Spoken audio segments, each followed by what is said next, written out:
madame, monsieur, excellent vendredi à vous et merci d'être des nôtres sur RTI2 pour votre magazine On garde le contact qui recevra aujourd'hui, comme tous les vendredis, Maître Bomba qui nous parlera encore de métaux, de vertus de certains métaux qu'on trouve un peu partout et qui peuvent nous être d'un apport inestimable.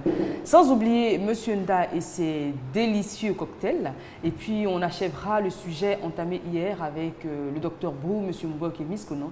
Il s'agissait de faire la différence entre l'entêtement et la persévérance. Ce sera donc en seconde partie d'émission. Pour l'heure, nous allons commencer avec Monsieur Nda, à la vôtre.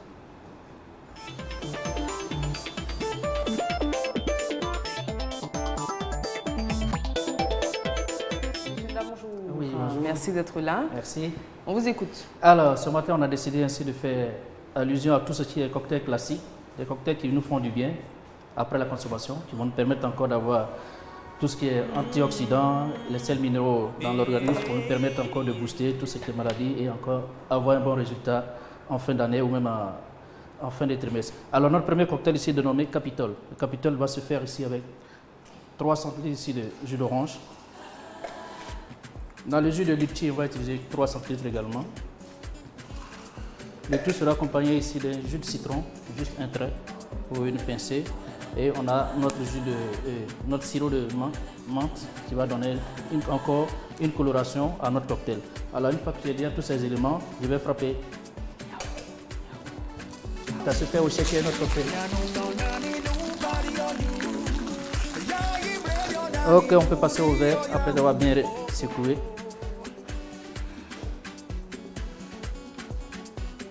C'est-à-dire bien frappé, donc voilà.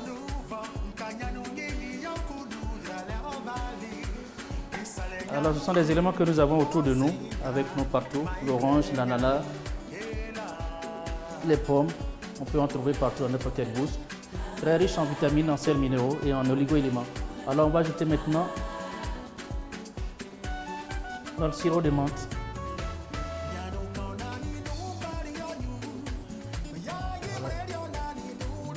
Alors une fois que c'est bon, j'ajoute mes 2 pailles. Juste après, une tranche d'orange pour chaque verre. Et voilà notre cocktail, le Capitol servi. Très bien. Patricia Yeo, on le rappelle, réalise cette émission, nous permet de voir la composition de ce premier cocktail nommé le Capitol. Il est fait de jus d'orange, de jus de citron, de jus de litchi et de sirop de menthe. Merci beaucoup, Monsieur Nda. On va prendre langue à présent avec Maître Bomba. Bonjour. Bonjour Eva. Merci d'être là. Merci. Juste après votre jingle, énergie positive.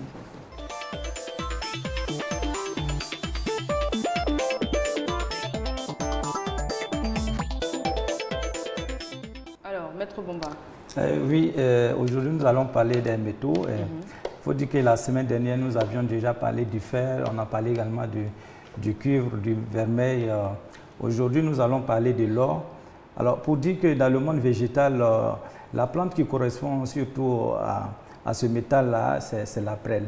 Alors, la prêle a pour but surtout de faciliter la fécondation, la fécondité, pardonnez, et la fertilité surtout. Alors, également, cette plante-là lutte beaucoup contre le vieillissement. Alors, c'est dire que quand on utilise cette plante-là, tout ce qui est problème de vieillissement ou soit problème de fécondité, vraiment, ça nous fait du bien à ce niveau-là. En ce moment, il faut boire cette plante-là 2 fois par jour. On fait bouillir, on boit matin et le soir. Alors, il faut également dire que c'est une plante qui nous donne assez de fer, assez de magnésium dans le corps. Maintenant, sur le plan spirituel, l'or est représenté, c'est un métal vraiment de gloire, de noblesse. Alors, lorsqu'on porte cette matière-là, ça lutte beaucoup contre le vieillissement. Alors, vous allez voir, surtout par le passé, les personnes qui portaient beaucoup l'or ont eu vraiment une longévité exceptionnelle. Alors, c'est un métal aussi de grâce, d'élévation spirituelle et surtout morale. Et aussi bien que sur le plan matériel, c'est un métal, lorsqu'on l'a, ça nous donne vraiment assez de fortune. Alors, il faut dire également que c'est pourquoi ce métal est appelé le métal de fortune, de la prospérité. Alors, parmi les signes du zodiaque, parmi les 12 signes du zodiaque, le signe qui est plus apte à ce métal-là, c'est surtout le lion. Et quand on voit le lion, la couleur du lion s'attire beaucoup sur du jaune. Alors, on peut simplement faire un bracelet ou soit une bague ou soit un bijou en or. Voilà, ça nous fait vraiment beaucoup de merveilles. Mais avant d'utiliser, il faut essayer de magnétiser ce métal-là avec la plante en question. Alors, on va parler maintenant du plomb pour dire sur le plan thérapeutique, la plante qui correspond surtout, sinon les plantes qui correspondent surtout à ces métals-là, nous avons 4 plantes. Il s'agit surtout du gui, de la valériane, du chendan et enfin la plante qu'on appelle la prêle. Ces 4 plantes-là représentent le plomb. Alors, c'est dit que ces différentes plantes-là sont des plantes, lorsqu'on nous les consommons, c'est surtout pour purifier le sang, enlever tout ce qui est déchet dans le sang et tout ce qui est problème de peau. Quand on a des problèmes de peau, on peut faire le traitement et ces 4 éléments-là aussi. Et il faut également signaler que ces différentes plantes-là luttent contre le vieillissement et c'est au niveau du système nerveux pour tous ceux qui ont des problèmes de nerfs, surtout ces 4 plantes-là agissent beaucoup dans ce domaine-là. Alors sur le plan spirituel, il faut dire que c'est parmi tous les métaux, c'est le métal qui est plus approprié pour pouvoir chasser tout ce qui est mauvais esprit. Donc il est conseillé d'avoir un morceau de plomb juste à l'entrée de la place. Ça nous permet vraiment de chasser tout ce qui est esprit démoniaque au niveau de la maison. Aussi, lorsqu'on porte un morceau de plomb, pour se rendre à la justice, lorsqu'on a un problème au niveau de la justice et qu'on veut nous voler vraiment notre victoire, n'hésitez pas à mettre ce morceau de plomb-là sur nous. Vraiment, ça fait beaucoup de merveilles. Mais la personne, le signe qui est plus approprié à ce métal-là, c'est surtout nos amis les Capricornes. Alors, on va parler maintenant de l'étain pour dire que quand on voit les miroirs, l'étain, c'est de l'étain. Alors, l'étain est surtout tout sollicité au niveau de la soudure. Alors, comme on plante dans le monde végétal, ce métal correspond surtout à la plante qu'on appelle la rue, le chandian et la plante qu'on appelle prêle. Alors, ces 3 éléments-là luttent surtout contre tout ce qui est déchet dans le sang et puis aussi pour arrêter tout ce qui est problème d'hémorragie. Alors, lorsque nous avons été aussi empoisonnés, on peut chercher ces 3 éléments-là, faire bouillir et boire. Vous allez voir que nous allons dégager tous ces poisons-là. Alors, il faut également dire sur le plan spirituel que porter de l'étain, c'est surtout avoir tout ce qui est bien, tout ce qui est vibration positive. Et l'étain éloigne surtout tout ce qui est souci. Quand on constate à un moment donné de la vie que nous avons vraiment des soucis, n'hésitez pas à chercher un morceau d'étain et nous allons porter ce métal-là. Ça nous fait énormément beaucoup de bien.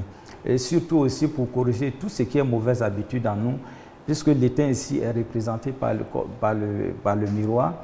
Alors donc, quand on a l'étain sur soi, c'est comme si nous voyons notre deuxième, notre double. Alors ça nous permet quand même de corriger nos lacunes, de chasser tout ce qui est mauvaise habitude en nous. Alors donc c'est un métal qui fait beaucoup de merveilles. Et c'est surtout nos amis les sagittaires qui sont plus appropriés à ce métal-là. Alors on va parler du bronze, les vertus thérapeutiques du bronze. Il faut dire que le bronze est l'alliance entre le cuivre et l'étain. Alors la plante qui est plutôt favorable, c'est surtout le chendan, alors qui purifie bien sûr qui purifie le sang. On a la possibilité de prendre une tasse matin, une tasse le soir. On peut également faire la fumigation ou soit des bains.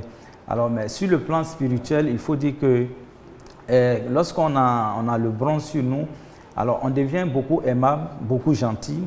On a aussi beaucoup de réussite dans tout ce qu'on entreprend. Alors, c'est pourquoi ce métal est appelé le métal de l'amour et de la gentillesse. Alors, ce métal est plutôt favorable à nos amis les balances. Alors, on va parler aussi, contenant toujours le bronze, il faut dire quand on sait aussi qu'on est beaucoup rejeté par la société ou bien par la famille, il faut tout faire pour faire un bracelet ou bien soit une bague en bronze, ça nous fait beaucoup de merveilles. On va profiter en même temps pour donner les autres signes. Il faut dire par exemple nos amis les béliers, comme métal, ils peuvent avoir besoin soit du fer ou soit de l'or. Mais en ce moment-là, quand on veut acheter ce bijou, il faut le faire un mardi ou un dimanche. Les taureaux, c'est le cuivre ou soit de l'or et c'est le vendredi qui est conseillé. Les jumeaux, c'est surtout l'argent et le jour qui est favorable, c'est surtout le mercredi. Les cancers, c'est l'argent et puis l'or et pour jour, c'est dimanche ou lundi. Nous avons nos amis les lions. Ça, c'est le métal qu'on appelle le vermeil ou soit de l'or. Et les jours qui sont appropriés, on a le dimanche ou soit le lundi.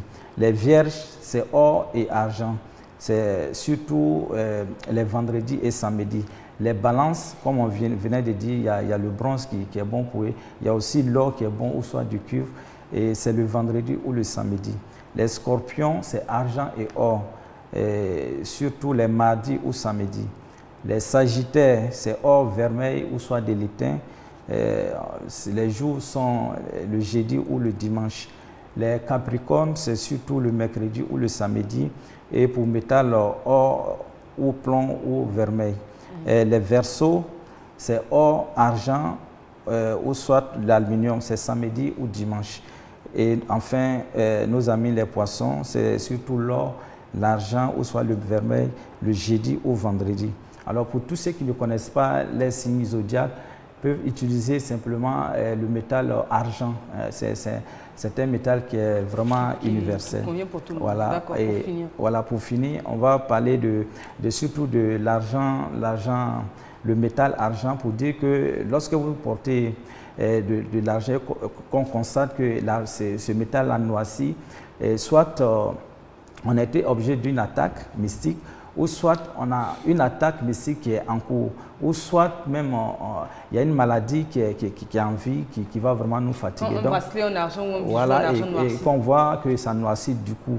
Ça veut peut-être dire tout simplement qu'il est sale et qu'il faut le nettoyer? Non, non, pas du tout. Ça veut dire que nous avons eu sans doute à capter des énergies négatives, ou soit des énergies qui sont en cours, des énergies bien sûr négatives qui sont en cours, ou soit il y a une grave maladie qui est en cours.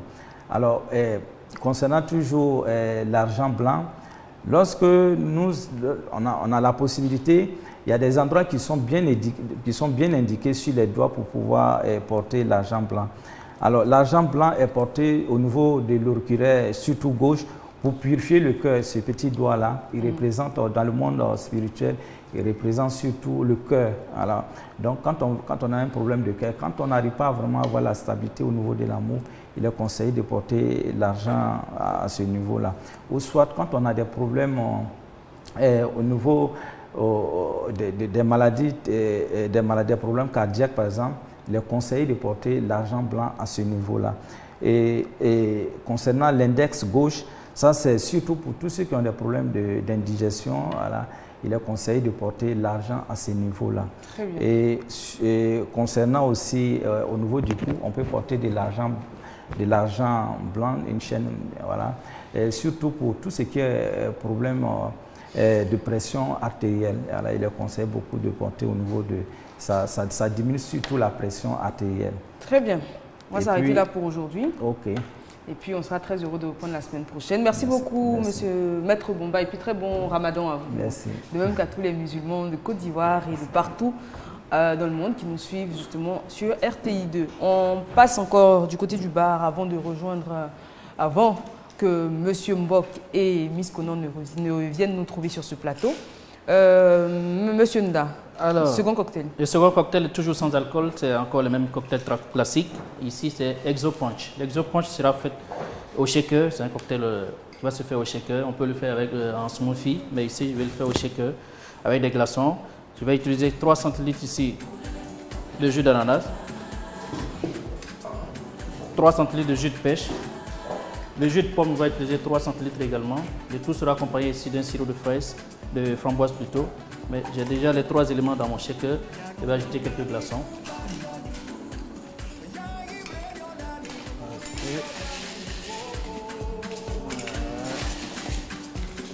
Alors, on va frapper.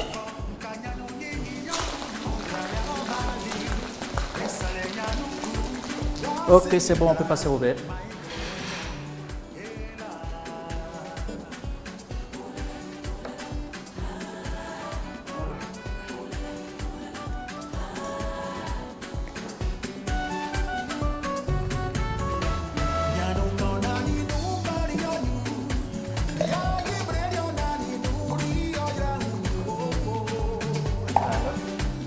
On a déjà tous ces éléments. On va ajouter maintenant notre sirop. On a notre sirop de framboise qui va accompagner notre cocktail pour donner plus d'arôme, plus de tonus. Voilà. Ok, on a déjà le verre déjà décoré au citron et au petit parasol et un petit décor. Maintenant, on ajoute nos 2 pailles. Très bien. Et on peut déguster. Second cocktail donc concocté par Monsieur Nda, Exopunch fait de jus de pêche, jus de pomme, jus d'ananas et sirop de framboise. Tout le monde est réuni pour cette seconde partie d'émission. Donc, Monsieur Dr Brou, bonjour. Bonjour, bonjour Monsieur Bock. Bonjour Miss Conan. Alors, hier, il était question de faire la différence entre l'entêtement et la persévérance. Beaucoup de choses ont été dites sur ce plateau. On a eu pas mal de réactions de nos téléspectateurs qui ne comprenaient pas bien la nuance, hein, d'où l'importance de ce sujet, de bien comprendre qu'il y a une différence entre l'entêtement et la persévérance. L'une est plutôt une qualité et l'autre, l'entêtement par contre, est plus vu comme un défaut. D'où le fait qu'on dise, quand on dit à quelqu'un qu'il est têtu, c'est pas vraiment une merci, c'est pas vraiment une qualité. Alors, Monsieur Dr Brou, pardon, on vous écoute pour oui, on va faire l'état des lieux, un rappel avant de passer au effectivement, on a dit que c'était un sujet, 2 thèmes problématiques, que la différence ne tenait que sur du fil, et donc et que c'était une de nos préoccupations au quotidien. Mais on a surtout dans les cas de figure abordés au niveau professionnel, ça a été l'objet de beaucoup de débats, et nous sommes également revenus au niveau de la famille, et là nous avons insisté sur l'entêtement en matière de choix d'un partenaire. Je voudrais surtout insister sur ce que M. Mbog a dit, que les parents sont pour nous une source de bénédiction et que les honorer dans nos choix, ce serait une bonne chose. Ce que je veux ajouter aujourd'hui pour continuer, c'est que dès que le parent fait opposition, ça ne veut pas dire forcément qu'il ne veut pas sans raison, mais cela nécessite de notre part un minimum de patience, d'analyse. Et j'ai terminé même d'ailleurs en disant que chez nous en Afrique, vous savez, les Africains, ils ont des messages pas toujours au niveau verbal, il y a le comportement. Donc il est très difficile pour les parents souvent de dire à leur enfant, telle fille ou tel jeune homme, je ne veux pas de lui pour telle raison. Simplement parce que, comme je le disais hier, dans la foulée de l'amour brûlant, on puisse aller dire que mon papa t'aime pas, mon maman t'aime pas, et ça aura créé des débats, des dégâts. Donc aujourd'hui, je pense qu'on verra encore certainement d'autres cas de figure, mais c'était brièvement le rappel d'hier. Très bien. Alors, toujours dans le cadre familial, hein, on va revenir sur le couple, on va parler également des enfants. Bien souvent, les parents ont, et c'est très fréquent, ont des ambitions pour leurs enfants. On veut que le fils soit médecin ou avocat, on oriente l'enfant dans une filière où il ne veut pas forcément partir. Il a l'ambition d'être autre chose dans la vie. À ce moment-là, quand il s'entête, parce que là, on prend pour de l'entêtement, parce qu'on dit les parents ont parlé, tes parents te parlent, tu n'écoutes pas, tu veux faire uniquement ce que tu veux. Mais l'enfant ne sent pas forcément la filière dans laquelle on veut l'orienter. Oui, ça fait l'objet de beaucoup de palabres dans la famille. Parfois, la maman a un choix pour le fils. D'autres fois, le père aussi a un choix ou une proposition pour l'enfant. Et puis, une autre fois encore, c'est l'enfant lui-même qui a son propre choix. Et donc, ça fait des choix divergents et source de conflits. À la matière, pour moi, il est plutôt du devoir des parents d'accompagner l'enfant dans son choix. On ne va que là où on peut être à l'aise. Et vous aurez compris que même dans la vie professionnelle, parfois on n'est pas productif, on n'est pas efficace, simplement parce qu'on n'a pas l'amour de ce qu'on fait.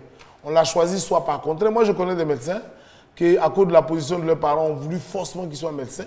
Ils l'ont été, mais ils n'exercent pas. Ils sont devenus même de grands commerçants, ça existe. Donc, il est important que les parents participent certes au choix, mais le dernier mot, de mon point de vue, revient à l'enfant. En ce moment-là, parler d'entêtement, je dirais c'est difficile. Par contre, là où ce serait l'entêtement, les parents connaissant vos capacités et connaissant la réalité du terrain, peuvent vous dire cette branche-là, en voyant je prends une classe de 3e point pratique. Vous finissez vos examens, vous avez votre BPC, vous devez aller en seconde. Et puis vous avez des notes. On vous dit oui, c'est en A, vous devez partir parce que vous êtes bien dans les matières littéraires. Vous dites non, non, non, parce que mes parents veulent C, coûte que coûte, je m'en sais. Et vous partez le lendemain, vous êtes renvoyé. Donc, parfois, c'est un entêtement inutile.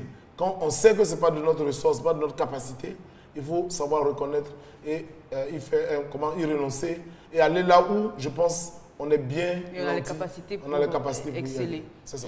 Monsieur Ngo. Oui, pour rebondir sur ce qu'il a dit, discerner sera difficile. Hein.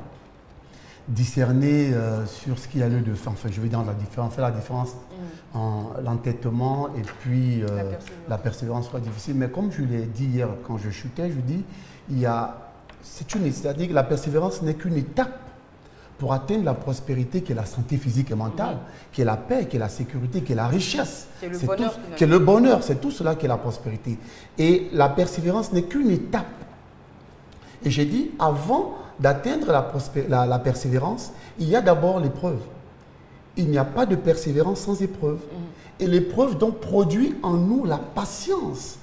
Parce que pour revenir à la famille, on pourrait aller vers une femme, vouloir être avec Carole, avec Eva. Je dis n'importe quoi. Vous prenez l'exemple, vous ne dites pas n'importe quoi. Il ne faut pas qu'on mette un peu. D'accord. Donc, on peut les désirer. Et puis, qu'est-ce qui prouve que je suis sincère? Il faut bien que Carole me mette à l'épreuve. Une petite épreuve. Alors, ça va éprouver chez moi la patience. Si je le suis, si je tiens à elle, c'est alors que je pourrai être patient. Je vais attendre. Et généralement, la patience au niveau de l'épreuve, au niveau des relationnels, c'est tout de suite de conclure, comme on le dit dans le langage. C'est de conclure aussitôt. Alors, lorsque la femme vous fait patienter, vous fait attendre, vous êtes impatient de conclure, alors, et que vous insistez pour y aller, elle se dit, bah attends là, qu'est-ce qu'il attend de moi? Ce n'est que ça alors. Et tout de suite, elle vous éjecte. Donc, l'épreuve produira la patience en vous. Et cette patience va produire en vous la maturité. La maturité. Pour revenir à votre exemple, lorsque papa ou maman, après l'examen du BEPC, vous demande de choisir une filière, alors, et que vous insistez pour faire la vôtre à votre tête, pour parler de l'entêtement, lorsque vous faites à votre tête, il n'y a pas de soutien, il n'y a pas de bénédiction. D'accord? Et si vous échouez, vous comprenez que vous faites preuve d'immaturité.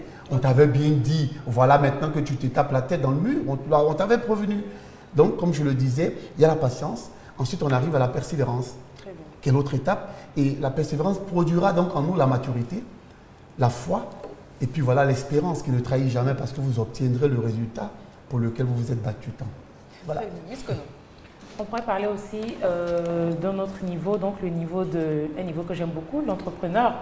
Très souvent, quand on est parti à l'école, on est en train de faire un stage, on en a parlé un peu la semaine dernière aussi. On en a parlé hier, du niveau professionnel. D'accord. Voilà, au niveau professionnel, quand on veut s'engager, les parents peuvent nous amener à dire non, attends, ce n'est pas forcément le bon moment. Tu peux peut-être ressentir aujourd'hui cette envie-là d'aller te chercher sur le marché avec les différentes histoires, les différentes success stories que tu as lues de personnes, on le disait hier, de personnes qui ne sont pas parties à l'école, qui n'ont pas fini leurs études, qui sont devenues quelqu'un. Mais toi, j'ai plus envie que tu attendes, que tu prennes en maturité, que tu comprennes mieux comment les choses se font en te mettant au service d'autres personnes dans d'autres entreprises. Alors, tu pourras vraiment devenir le manager que tu veux être, tu pourras vraiment devenir cette femme d'affaires ou cet homme d'affaires que tu veux là. Mais le problème, c'est que nous les jeunes, surtout pour les jeunes, nous avons cette fougue-là. Nous avons envie de manger du lion, d'aller se positionner sur le marché, d'aller montrer ce que nous sommes capables de faire et surtout même, très souvent, nous avons à prouver même aux membres de nos familles. Ce n'est pas aux gens que nous ne connaissons pas, c'est aux membres de nos familles, c'est à nos amis, c'est à les personnes avec qui nous avons fait nos études. Nous voulons leur montrer que oui, je suis capable de le faire, j'ai toujours rêvé de faire telle ou telle chose, de faire tel ou tel choix. Et dans ce cas-là, ça devient assez difficile parce que nous devons avancer dans notre jeunesse, nous devons avancer avec les conseils de personnes avisées. Mais quand nous leur tenons tête, finalement, ils nous lâchent et nous laissent en cours de route et puis nous partons un peu à l'aveugle sans avoir vraiment de... Sans être armé. Armé, sans conseil, sans soutien. Et dans ce Très cas-là, bien. ça devient très difficile. Très bien. Alors, on va revenir donc à la famille, hein, notre cas de figure aujourd'hui, et on va revenir au cas qu'évoquait M. Mbok à l'instant, un jeune homme qui va donc vers une jeune dame, voilà, pour lui faire part des sentiments qui émaneraient donc de son cœur et de sa personne. Alors, à ce moment-là, si la jeune fille prétend ne pas être intéressée, parce que c'est des cas qui arrivent, hein, mais le jeune homme, il est vraiment amoureux, il est sûr de ses sentiments, chaque fois qu'il va la voir, elle ne veut pas le voir, elle lui dit même qu'elle a un copain et tout, à ce moment, et qu'il s'entête, parce que là, elle va dire, mais là, il s'entête. Mais à la fin, parce que ça, c'est un cas que j'ai vu, donc pendant près d'un an, voire deux, c'était un ami dont on se moquait même finalement, parce qu'on se disait, mais il n'y a pas d'autre femme à Abidjan, il a dit non, c'est celle que je veux. Et elle était même en couple. Et chaque fois, elle lui disait, non, non, non, j'ai pas ton temps, elle lui parlait vraiment mal. Mais au bout de 2 ans, il a fini par la voir, ils se sont mariés, ils ont eu un enfant. Donc à ce moment-là, on pensait que c'était de l'entêtement. On a dit encore, c'est les résultats qui font comprendre et qui font bien souvent la nuance entre l'entêtement et la persévérance. Là, avec le recul, on se rend compte qu'il a été persévérant. Non, je pense que même s'il a eu le résultat qu'il veut, la question est que est-ce qu'il a bien fait d'aller prendre la femme de quelqu'un? Vous avez bien dit, elle vivait déjà en couple. Elle n'était pas mariée. Elle n'était pas mariée. Non, là n'est pas le problème. Non. Elle vivait en couple. Si vous voulez que la femme reste, vous l'épousez. Attendez. Vous avez vécu pendant 2 ans avec une femme sans l'épouser. Quelqu'un vient, il l'épouse, et vous avez trouvé le courage de vous plaindre du fait qu'elle soit partie. Quand on aime quelqu'un, on la sécurise tout simplement. Je passe sur les bases de nos traditions. Oui. Aujourd'hui, chez nous, dès lors qu'un homme se présente à la famille de la femme, on va savoir si ça avait été fait. Justement, bon, je pose la question. Je ne vais pas en polémiquer parce que je ne sais pas. Est-ce qu'ils étaient véritablement mariés, voilà. coutumièrement? Ça, je ne pense même pas. Je ne pense même pas. Voilà. Elle avait pris son sachet bleu pour aller voilà. s'installer Et vous l'avez dit à plusieurs reprises, ça ne se fait pas justement. Oui, c'est ce que j'ai dénoncé. S'installer chez un homme sans l'aval de la famille. Alors, à la limite, ça veut dire qu'elle n'a pas été correcte. Parce que non. Parce que ça veut dire que je suis parti sans les règles. Il n'est jamais trop tard pour bien faire. Oui, je sais. Et puis, ça ne m'arrange pas. Je me rends compte qu'il y a quelqu'un qui m'attendait. Non. Comme la semaine dernière, il y a une femme qui disait... C'est pas pareil, docteur. Je peux aller avec quelqu'un depuis mon pied. Non. Ça n'a absolument rien à voir, docteur. C'est pas la même chose. Je connais un témoignage pareil. Hein. Ils sont mariés ici au Canada et ils ont de grands enfants aujourd'hui. Il y avait, je crois, 10 ans entre eux. Hein. Et la dame, au départ, c'était que son ami, un camarade à qui elle se confiait. Quand elle avait des douleurs au cœur, le cœur brisé, c'est à lui, c'est sur son épaule qu'elle venait pleurer. Ah, voici ce qu'il m'a fait, voici ce qu'il m'a fait. Il y a eu un premier, il y a eu un deuxième, il y a eu un troisième. Et lui, il brûlait d'amour pour elle. Tout ce temps-là, depuis le lycée, il brûlait d'amour pour elle. Et puis le voici, qui a une bourse aussi, et puis il va au Canada. Elle était restée ici, et puis il revient en vacances, et puis de lui déclarer sa flamme, finalement. Il avait gagné en maturité. Je vous ai dit, il y avait la patience là-dedans. La patience produisant en nous, n'est-ce pas, la persévérance. Alors, il a persévéré et chaque fois, il attendait. Il a gagné en maturité, il a eu un bon boulot, une bonne situation au Canada. Et il lui dit, je t'ai toujours dit que je t'aime. Je t'ai toujours aimé. Tu m'as parlé d'un tel A, tu m'as parlé de B, tu m'as parlé de C, mais je t'ai toujours attendu. Moi, je serai Z. Comme ça, après, je t'ai toujours attendu. Voilà. Et finalement, il lui a dit, écoute, tu viens au Canada, moi je te fais partir. Tu oublies la Côte d'Ivoire. Est-ce que ça veut dire que si je suis un homme qui ne suis pas marié, que il y a une femme que j'aime et qui vit en couple sans marier avec un homme, je dois patienter, à la limite prier pour que... Non, c'est parce que nous je pose la question. Non, c'est parce que nous disons. Non, c'est parce que nous disons. Pour revenir au cas que moi j'ai évoqué, j'ai bien été clair, j'ai dit que pendant ces 2 ans-là, elle ne donnait aucune chance à ses avances même. Elle lui parlait mal, elle le repoussait parce qu'elle vivait en couple. Après, s'il y a eu un problème dans ce couple, elle s'est rendue compte qu'ils allaient droit dans le... Son bonheur était ailleurs. Ok. Non, c'est compris. Oui. Je crois que c'est compris. Voilà. Ou donc persévérance, comment faire la différence. On est là, on parle de la famille en ce moment. Est-ce qu'il y a d'autres domaines également qu'on pourrait... Oui, je voudrais peut-être donner un exemple dans le domaine de la santé. On a souvent certains de nos patients. Je prends par exemple un patient qui est hypertendu ou bien un patient diabétique à qui on donne un certain régime. Souvent, les diabétiques, ils ont des régimes. Ne mangez pas de sucre, ne faites pas ceci. Il entend bien, il vient à la maison et c'est ça qu'il veut. On a beau lui dire qu'en le faisant, cela va te conduire à l'aggravation de ta maladie, peut-être jusqu'à avoir des conséquences graves.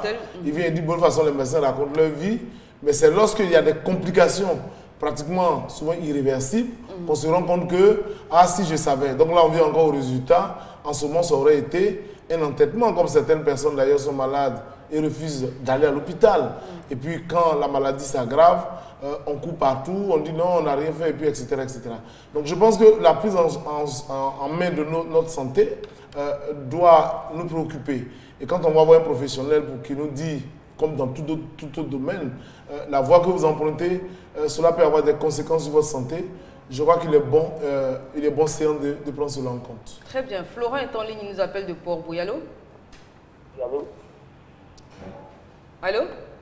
Allô, oui. Oui, bonjour Florent. Allô? Florent, vous nous entendez? Oui, je vous attends. Allô?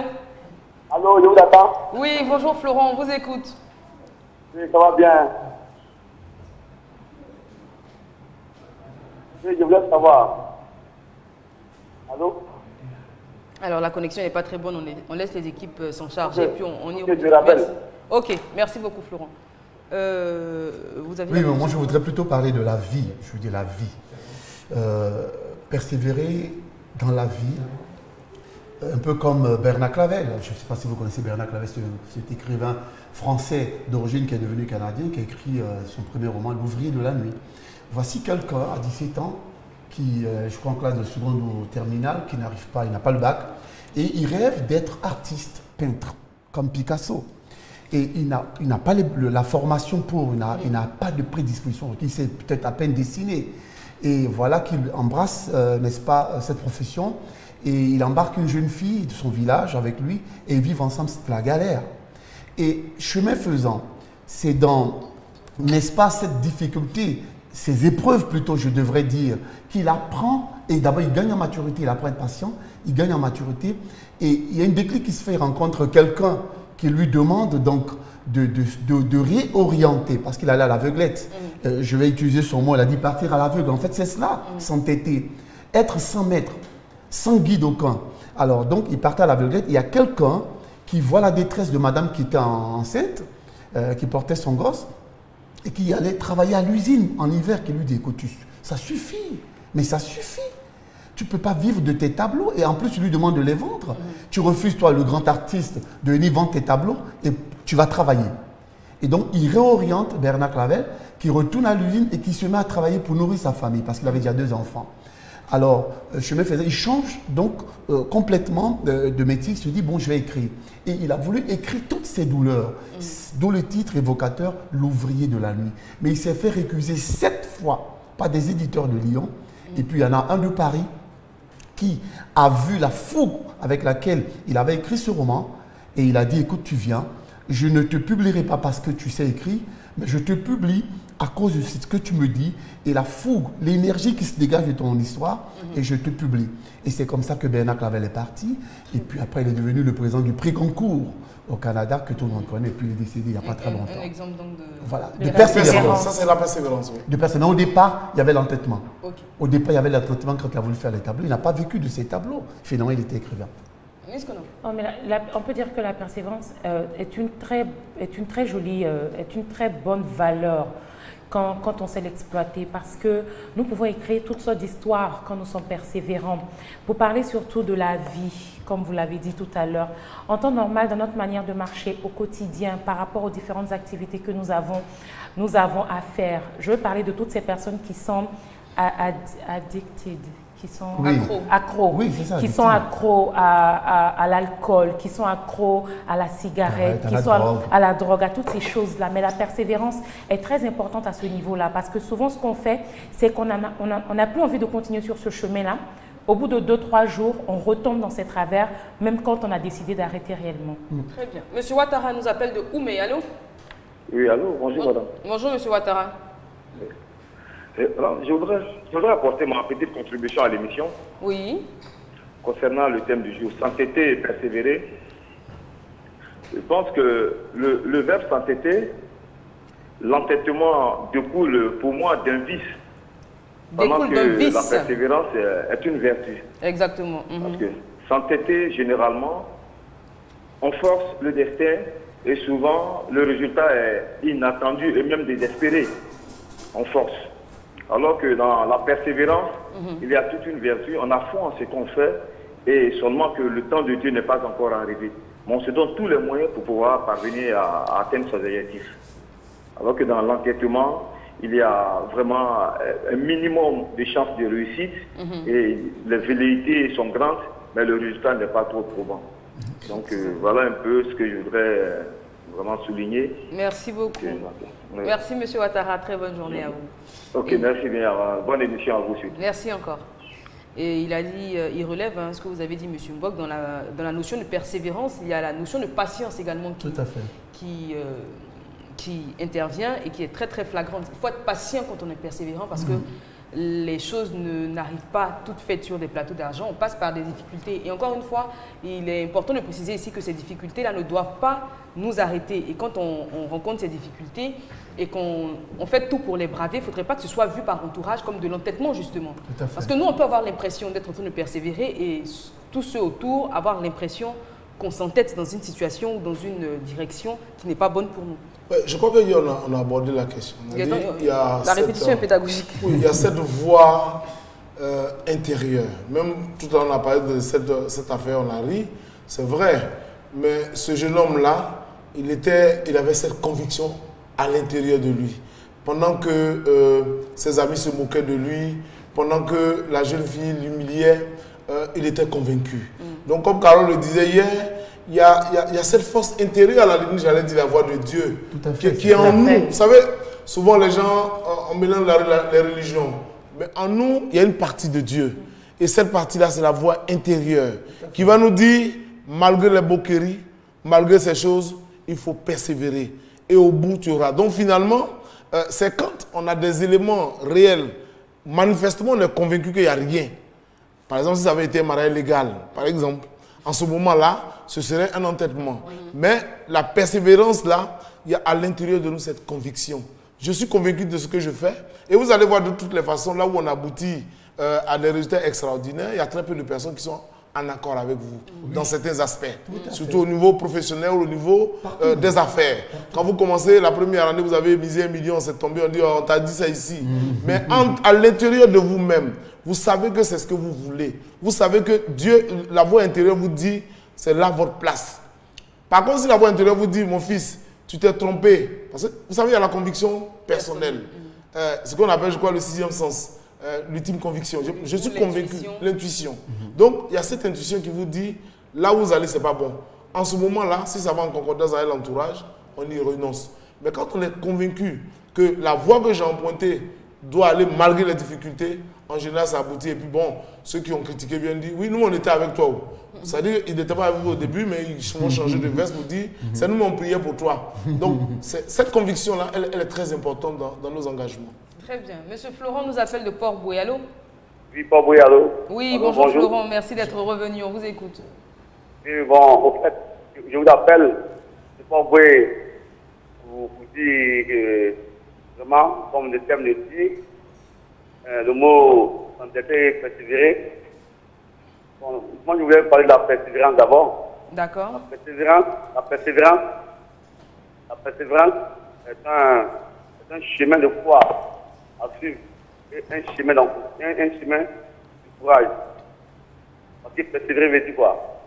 Malgré toutes les tentations, malgré toute la souffrance que nous avons subie, il faut persévérer et aussi avoir la foi à savoir ce que tu cherches. Parce que si tu ne persévères pas, que tu as des problèmes, que tu abandonnes, tu perds ta valeur. Alors que celui qui persévère, il a un jour de réponse. Et comme le dit aussi, chacun a son jour, de son jour. Donc un jour, la vie va te répondre. D'accord. Tous les grands pays ont persévéré. Et aujourd'hui même, je prends le cas des ministres aujourd'hui. Les parents ils ont continué l'étude, ils ont persévéré. Aujourd'hui, ils sont ce qu'ils sont. Mais tu ne peux pas prendre le chemin de la boisson et et tu dis que tu vas persévérer le chemin de la boisson, ce n'est pas le chemin de la réussite. Le chemin de la réussite est le chemin. Dommage, la connexion n'était pas très bonne. Merci beaucoup en tout cas, monsieur Florent, qui nous appelait de Port-Beau pour cette intervention. Ce que moi j'ai saisi de son intervention, c'est que ça, pour lui, la persévérance est un chemin de croix et fait appel à la foi. Et il ne dit pas grand-chose de différent de ce qui a été dit sur ce plateau, parce que la foi peut se rapporter également à cette intime conviction dont on a parlé, l'intuition, cette voix intérieure, c'est notre foi finalement qui nous guide. Monsieur Mbok. Oui, en fait, il rejoint ce que je disais dans le process. Je dis, après la persévérance, la maturité, la foi. Et la foi qui produit l'espérance. Mais surtout, ce que je voulais dire, c'est, il a parlé de la voix intime, la conviction intime, ce que nous appelons parfois la douce voix de Dieu. La douce voix de Dieu. Ce que vous voyez souvent, certains chrétiens disent paix et joie. En fait, ce sont deux signes par lesquels on reconnaît que nous sommes sur le bon chemin. Lorsqu'à l'intérieur de nous, nous sommes en paix, alors qu'à l'extérieur, tout le monde est agité et va contre-courant de ce que vous voulez, de ce que vous pensez, sachez que vous êtes sur le chemin. Absolument. Ah, vous êtes sur le chemin. Je partage pas la paix intérieure. Ah oui, vous êtes la paix. Vous êtes rassuré. Rassuré. Alors, c'est ça. Ou alors, vous êtes dans un état de joie indicible. Vous êtes dans une joie qui ne dit pas ce mot. C'est comme la femme. Lorsqu'elle est certaine qu'elle a rencontré l'amour, et même s'il est petit de taille, n'a beau, grand, vilain, et que sa copine lui dit, écoute, ma copine, écoute ce que tu fais. Oh, elle est en joie. Elle se pâme de joie. Et elle dort bien. Oh là là, oh là là. C'est le signe par lequel on est en union avec le divin en nous. Donc quand on éprouve de la joie à mener une activité en laquelle personne ne croit finalement. On a un commerce qu'on fait, on dit non, ça ne va pas marcher, etc. Mais on est content, on est heureux, joyeux d'y aller chaque jour. Oui, je voudrais si vous me permettez d'appuyer cela. C'est-à-dire que dès lors que vous êtes engagé dans ça, c'est l'expérience. Vous discutez avec les gens. C'est comme ça qu'on dit, la femme là, c'est mon choix. C'est-à-dire que pendant, comme il a dit, que tout le monde semble être opposé, vous avez la joie. Vous dormez, vous faites de beaux rêves, vous mangez bien. Quand vous la voyez, vous êtes content. Vous grossissez, etc., etc.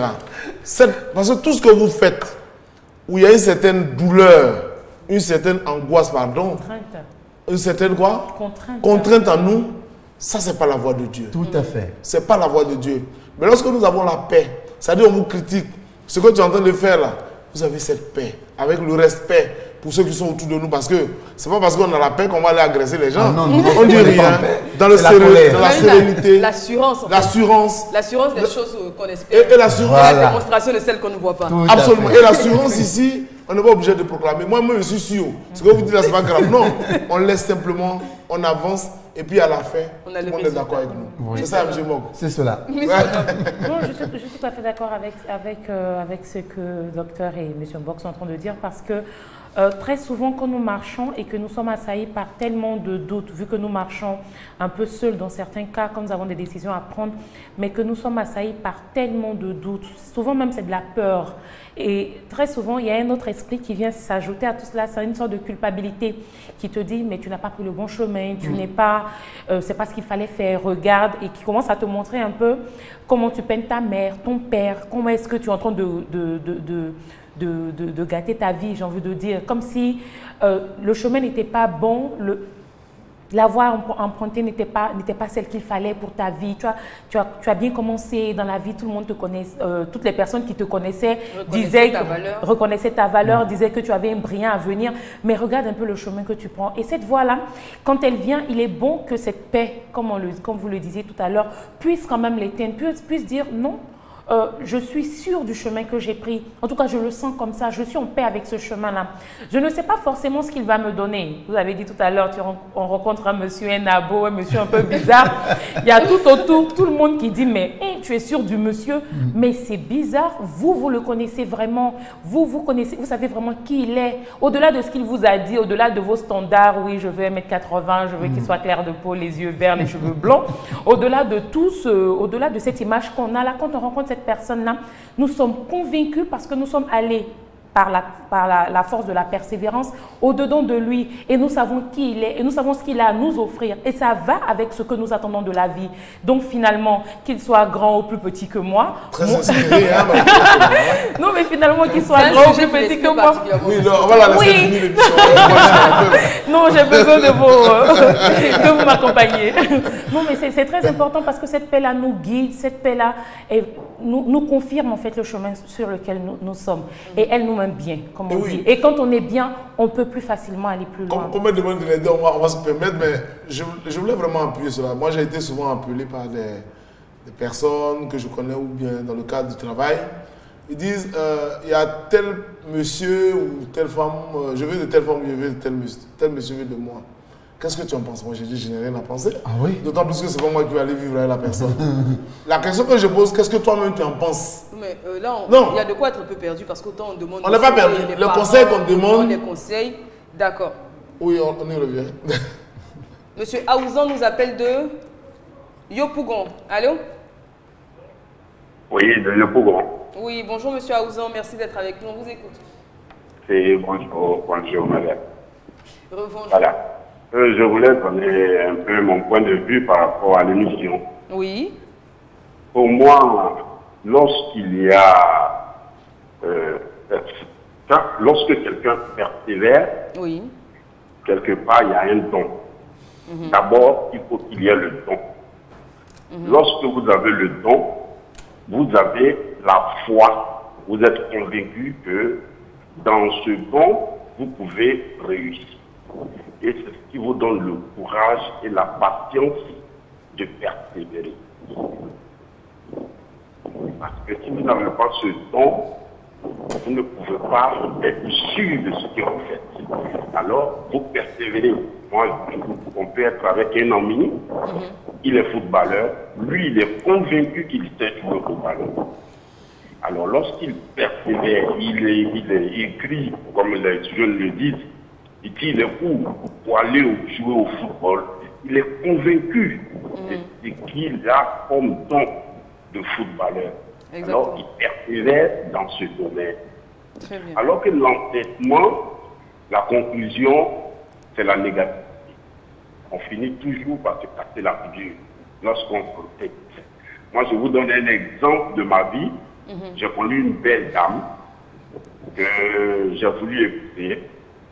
Et lorsque je suis allé la présenter, après quelques jours, quelques mois de vie, au MUN, lorsque je suis allé la présenter à ma mère pour lui annoncer que je voulais me marier, ma mère m'a fait signe, après notre départ, elle m'appelle et me dit, je préfère que tu reportes ce mariage.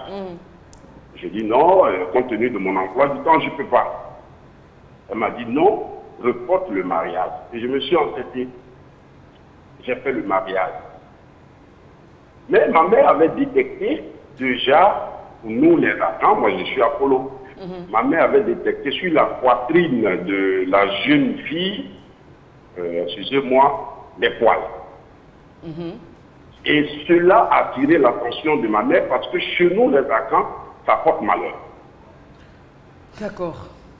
Voilà, donc elle avait détecté cela. Elle me demandait reporte, mais pourquoi me dit annule le mariage.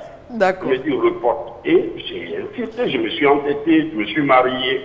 Et monsieur Aouzan, est-ce que la suite a donné raison à votre mère? Allô? Vous dites? Est-ce que la suite a donné raison à votre mère? Oui, la suite a donné raison à ma mère parce que ça a été un mariage désastreux. La suite, j'ai tout perdu. Ça dit que j'allais de mal en pire. Tous les jours, les choses allaient mal et je m'entêtais dans ce mariage. Mais après, comme Dieu sait faire les choses, la même jeune fille a causé un dégât qui m'a permis de profiter de l'occasion pour divorcer. Et je l'ai fait. Bon, enfin. J'ai profité de l'occasion et j'ai divorcé. Parce que j'avais compris. Donc, je me suis entêté inutilement. Je suis arrivé à la fin de quelque chose que ma mère avait déjà prévu. D'accord. Voilà, donc c'est un peu ma petite contribution pour vous dire qu'on persévère, pour moi, on persévère lorsqu'il y a un don. Par exemple, en amour, on ne peut pas persévérer parce que là, il n'y a pas de don. Je vous remercie. D'accord, merci beaucoup, monsieur Aouzan. Pardon. Merci beaucoup pour votre témoignage. Je vérifie. Enfin, voilà, c'est vos poitrines, merci, éventuellement de poil. Hein? D'accord. Alors, pour finir, parce qu'on a plus que 3 minutes avant de passer au bas moment. Oui, rapidement que nous devons cultiver la persévérance, qui est une des qualités des grands hommes de ce monde. Nelson Mandela, Mahatma Gandhi, en tout cas tous ces grands de ce monde, quand vous lisez leur biographie, vous vous rendez compte que les choses ne sont pas venues du tic au tac. C'est des gens qui ont été persévérants, il y en a qui ont fait la prison, il y en a qui ont été privés de leur famille. N'oublions pas, Mandela, c'est plus récent, 27 ans de prison, mais il est resté un des grands de ce monde.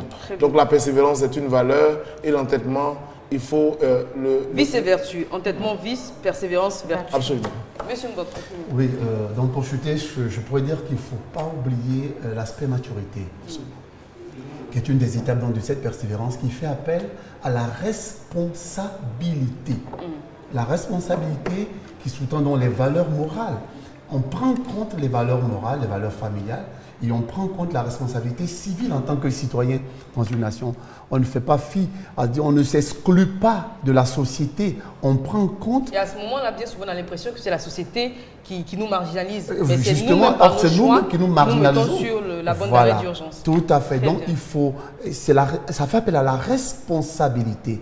Donc, on est responsable, c'est alors que nous persévérons parce qu'on ne balaie pas du revers de la main tout ce que la société nous dit. En fait, toutes les valeurs de la société, ou les valeurs morales et les valeurs de la famille. Voilà un peu ce que je voulais dire. Merci beaucoup. Miskono. La persévérance est très importante pour tous. Je voudrais en profiter pour dire joyeux anniversaire à ma maman, Colette Gabriel, qui est un beau modèle de persévérance. 30 ans dans un foyer, 6 enfants. Joyeux anniversaire. Elle a fait de tous, on va dire, une bénédiction pour la Côte d'Ivoire. J'estime qu'elle aussi est une bénédiction pour la Côte d'Ivoire. Soyons tous persévérants comme ma maman. Merci. Avant de passer au bar, on va faire, je vais saluer donc Monsieur Martin donc, et puis Monsieur B. Gilles. Monsieur Nda, tout dernier cocktail. Le tout dernier cocktail avec juste une pincée d'alcool, c'est dénommé ici Margarita au mangoustan. Le mangoustan, c'est un fruit qu'on a déjà travaillé avec, mais c'est un fruit encore très riche en antioxydants, donc ça va nous permettre encore de préparer ce cocktail très délicieux. Alors, ça va se faire au shaker, j'ai déjà quelques glaçons. Je mets juste une pincée de citron. Ici, la tequila, on va utiliser juste 1 centilitre. La triple sec, juste 1 centilitre également. Et ça va se faire au shaker. J'ai déjà les verres qui sont déjà givrés au sel, avec juste une tranche d'orange avec. Alors j'ai déjà tous les éléments dans mon shaker, je vais frapper.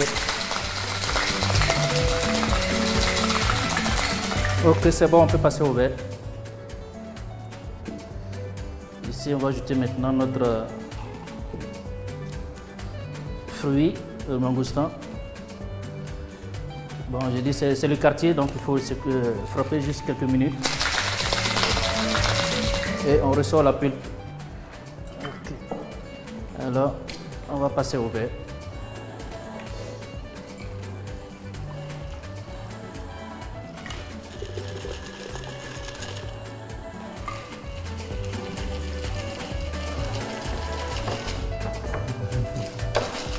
Ok. Très bien. Voilà le cocktail. Donc, margarita au mangoustan. Au mangoustan. Patricia Yeo. Merci d'être diligente et de nous permettre de voir la composition. Jus de citron, quartier de mangoustan. En plus, ça tombe bien, c'est la période des mangoustans en ce moment. Tequila, triple sec et du sel fin. Merci encore. Merci, Dr Brou. Merci encore, M. Mbok. On retrouve la semaine prochaine, je vous annonce déjà. Miss Conan également. Merci à Maître Bomba. Monsieur Nda.